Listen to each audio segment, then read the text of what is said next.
Hello అండి hi Rahul. అండి. Oscar బరిలోకి పుష్ప 2 పుష్పరాజ్ వెళ్ళబోతున్నారంటే ఒక వార్త. మనకు తెలుసు ఆస్కార్ అంటే ఎంత ప్రెస్టీజియస్ గా చూస్తాము. నిజమేనా ఈ వార్త? అవునండి. ఎందుకంటే మనకు నేషనల్ అవార్డ్ ఎలాగో అక్కడ హాలీవుడ్ సినిమాలందరికీ కూడా అకాడమీ అవార్డ్స్. అవును. అక్కడికి మనం చేరుకోవడం అనేది 2 సార్లు జరిగింది ఇండియన్ సినిమా. హ్మ్. రెండోసారి జరిగింది మన తెలుగు సినిమా. అవును. ఫస్ట్ టైం జరిగింది 'స్లమ్ డాగ్ మిలినియర్' మన ఏఆర్ రెహమాన్ గారు వెళ్ళి ఆస్కార్‌ని అప్పట్లో అకాడమీ మొత్తం అవార్డ్ అంతా ఎలా తీసుకొని చూసింది భారతదేశం అంతా. 2008 కా- ఆస్కార్ కాదు, అప్పుడు భారతదేశం అంతా ఎట్లా చూసింది బాలీవుడ్‌ని ఒక రేంజ్‌లో ఎత్తేసింది. అంటే ఆస్కార్ అనేది మనకి ఒక ఎలా చెప్పాలి అది అసలు దాన్ని మనం కలలో కూడా ఊహించుకోలేమేమో. అవును. అట్లా ఉండేది. ఇప్పుడు పాత్ దొరికింది. ఎలా? మన అవును. రాజమౌళి గారి వల్ల 'RRR' సినిమాకి హ్మ్. ఒరిజినల్ స్కోర్‌లో మన చంద్రబోస్ గారు, కీరవాణి గారు 2 ఆస్కార్‌లు, 2 అకాడమీ అవార్డ్స్ పట్టుకొని వచ్చారు.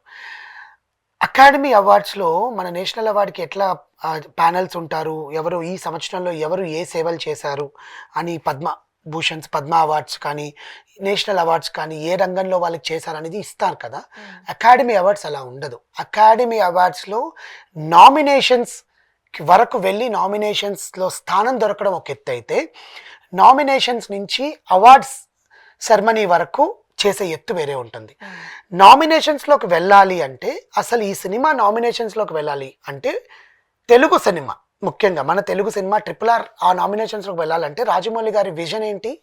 కొడితే కుంభస్థలాన్ని కొట్టాలి. నా నామినేషన్ ఈసారి నా ఎయిమ్ ఆస్కార్. అవును. మెంటల్‌గా ఫిక్స్ అయ్యి తీశాడు. హ్మ్. It's a documentary for everyone. అవును. ఒక అల్లూరి సీతారామరాజు, ఒక కొమరం భీమ్ అసలు ఏంటి వాళ్ళిద్దరి మధ్యలో అనేది ఒక ఫిక్షన్ లాగా క్రియేట్ చేసి స్టోరీ తీసి అక్కడ ముందు పెట్టేసి అది ఆయన విజన్ కనపడింది. అందుకే ఆస్కార్ నామినేషన్స్‌లోకి స్థానం వచ్చింది. ఆస్కార్ నామినేషన్స్ రావాలంటే ఎంతమంది దగ్గర నుంచి ఆ సినిమా పైకెళ్ళాలో తెలుసా? అవును. It is not spending money. హ్మ్. డబ్బిచ్చి కొనుక్కున్నారులే, డబ్బు పెట్టి కొనుక్కున్నారులే అని మాట్లాడతారు కదా! ఇట్స్ నాట్ స్పెండింగ్ మనీ అండి. ఇచ్చుంటారు చాలా మందికి అంత దాకా మన సినిమాని తీసుకుపోవాలి అంటే ఆ డబ్బుతో ఖర్చు లేకుండా ఊరికే పోదుగా. ఎంతమందిని మనం ఈ సినిమా ప్రివ్యూ వేసి ఉంటారు. అవును. సినిమా రిలీజ్ అయ్యి సూపర్ హిట్ అయ్యి ఇన్ని కోట్లు సాధించాక ఈ సినిమాని ఎంతమందికి చూపిస్తే అక్కడ దాకా వెళ్ళుంటుంది. అక్కడ వాళ్ళకి ముందు మన భాష అర్థం కావాలి. మనకంటూ ఒక అటార్నీ ఉంటాడు అక్కడ. అటార్నీ తెలుగు తరఫు నుంచి మనకంటూ ఆ తెలుగు భాషని అర్థమయ్యే వాళ్ళకి అటార్నీ ఉంటాడు. కానీ మన భాషని మన లాంగ్వేజ్లోనే చూపించాలి. You cannot change the language. హ్మ్. నువ్వు డబ్బింగ్ లాంగ్వేజ్లో చూపించడానికి లేదు. అంటే 'RRR' ఇప్పుడు 5 భాషల్లో రిలీజ్ అయింది. కానీ నీ ఒరిజినల్ లాంగ్వేజ్ ఏంటి? తెలుగు. ఆ తెలుగులో వాళ్ళకి చూపించి దాంట్లో నువ్వు చేయించాలి. దీంట్లో రాజమౌళి గారి ట్రిక్ ఏంటంటే అక్కడ ఆర్టిస్ట్ని తీసుకొచ్చి ఇక్కడ యాక్ట్ చేయించారు అవును. ఇద్దరిని. అవును. స్కాట్‌ని తీసుకొచ్చి పెట్టారు కదా! హ్మ్. సో, ఆ దాంతో అక్కడికి మారుమోగింది ముందు. వాళ్ళు ఇన్‌స్టాగ్రామ్‌లో షేర్ చేయడము, వాళ్ళు ఇన్‌స్టాగ్రామ్‌లో ఈ సినిమా రిలీజ్ అయ్యాక మాట్లాడడము, అక్కడ హీరోయిన్‌ని తీసుకొచ్చి ఇక్కడ హీరోయిన్‌గా పెట్టారు కదా! ఎన్టీఆర్ అవును. పక్కన పెట్టారు. యాక్చువల్‌గా. సో, ఇవన్నిటికి కొంచెం ఆహ్, ఒక ఒక రకమైన గ్రిప్ దొరికింది రాజమౌళి గారికి అక్కడికి వెళ్ళడానికి. అది నామినేషన్స్ వరకే సహాయపడింది. నామినేషన్స్ నుంచి అకాడమీ అవార్డ్స్ సొంతం చేసుకోవడానికి they spent around 80 crores. Every film will spend money. ఆ చాలా మందికి ఈ ఇయర్‌లో విషయాలు తెలియవు ఆ కదా. ఇయర్ యెస్ తెలివు. ఆ ఇయర్‌లో 2 బెస్ట్ ఫిలిమ్స్ ఏవైతే ఫ్యూచర్ ఫిలిమ్స్‌గా అకాడమీ అవార్డ్స్, ఆస్కార్ అవార్డ్ గెలుచుకున్నాయో అవి 2 కూడా 200 కోట్లు, 160 కోట్లు ఖర్చు పెట్టి ఆ అవార్డ్ సొంతం చేసుకోవడానికి అయ్యాయి. అంటే ఖర్చు పెట్టడం అంటే అకాడమీ అవార్డ్స్ ఇచ్చే వాళ్ళకి కాదు. చాలా మంది ఆ! కొనేసుకుంటారు ఆ అంటారు. ప్యానెల్‌కి కాదు. వీళ్ళు ప్రమోషన్ చేయాలి. సినిమా రిలీజ్‌కి ముందు మనం తెలుగులో ఇప్పుడు సినిమా రిలీజ్‌కి ముందు ఇంటర్వ్యూస్ ఇచ్చుకుంటుంటాము. హ్మ్. వేరే వివిధ ఛానల్స్‌కి హీరోలొచ్చి మాట్లాడడము, లేదా ఏదైనా రియాలిటీ షోకెళ్ళి తన సినిమాని ప్రమోట్ చేసుకోవడము, ఇది చేస్తుంటారు కదా! అక్కడ వాళ్ళు ప్రమోట్ చేయాలి. ఎలా ప్రమోట్ చేయాలో తెలుసా? Different type of promotions. ఎంతమందికి దాని ప్రివ్యూస్ ఎయ్యాలంటే, ఎన్ని కంట్రీస్‌లో వేయాలంటే ప్రివ్యూస్ ఆలోచించండి. హ్మ్. అన్ని కంట్రీస్‌లోని ప్రివ్యూస్ ఎయడానికి ఇంత ఖర్చవుతది. It is not spending money on the panel. ఎందుకంటే అక్కడ వాళ్ళు కూడా అర్థం ఈ అవ్వాలి. సినిమాకి అసలు అర్థం ఏంటి? కావాలి కదా. అసలు ఇప్పుడు 'పుష్ప' ఆస్కార్ బరిలోకి వెళ్ళబోతోందనే మాట నిజం అని చాలా మంది అంటున్నారు. 'పుష్ప' అక్కడి దాకా వెళ్ళాలంటే 'పుష్పలో' ఏముంది అని మాట్లాడుతున్నారు. హ్మ్. అంటే ఇప్పుడు సుకుమార్ గారి విజన్ అక్కడి దాకా వెళ్ళాలి అంటే అసలు 'పుష్ప' ఎవరు? అవును. చిత్తూరు జిల్లాలో ఎర్రచందనం దొంగతనం సుపారీ తీసుకొని ఎర్రచందనం దొంగతనం చేసి దాని మీద బతికే ఒక పుష్పరాజ్ కథ ఆస్కార్ లెవెల్‌కి వెళ్ళాలి అంటే ఇక్కడ విజన్ అక్కడికి తెలియాలి.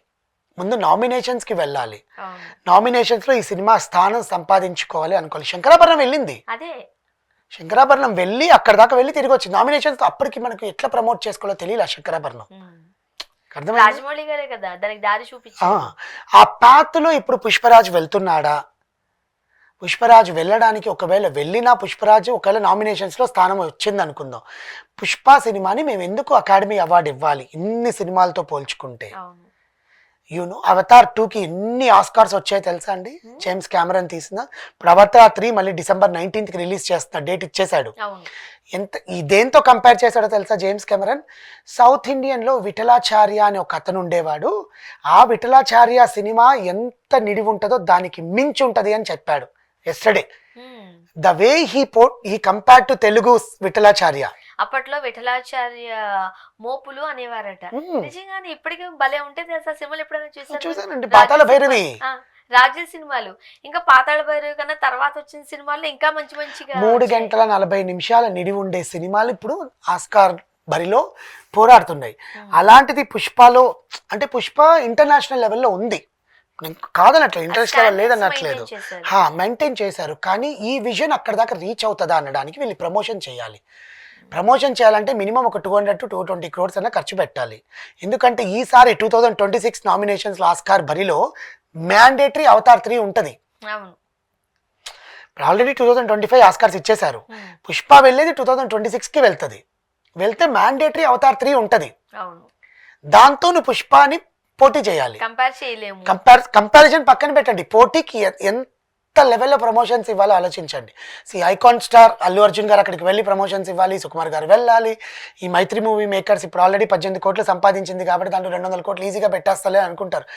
డబ్బు పెట్టడం ఇంపార్టెంట్ కాదు, వాళ్ళని మెప్పించడం ఇంపార్టెంట్. దట్టు అన్ని స్టేజ్ల్లో మాట్లాడేలాగా అక్కడ టైం ఉండదు, ఇచ్చేది 60 సెకండ్లు.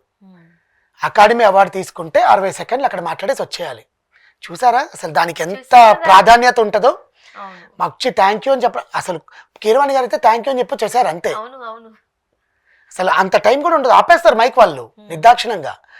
దట్టు పోయినసారి RRRకి మన దీపికా పడుకోన్ హోస్టింగ్ చేసింది ఆ సాంగ్ కోసం.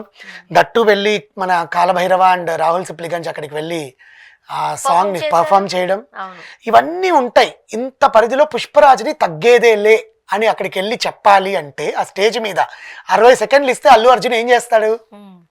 అక్కడికి వెళ్ళి ఒకవేళ పుష్పరాజ్ అయ్యింది అనుకో, హిట్ అయిందో అనుకున్నావు, ఆస్కార్ గెలిచింది, అకాడమీ అవార్డు గెలిచింది అనుకున్నావు, వాళ్ళు చెప్పే 60 సెకండ్లు వాళ్ళు చెప్పే తగ్గేదేలే, అందుకని ఇంకేం చెప్పలేరు, చెప్పడానికి కూడా ఉండదు అక్కడ.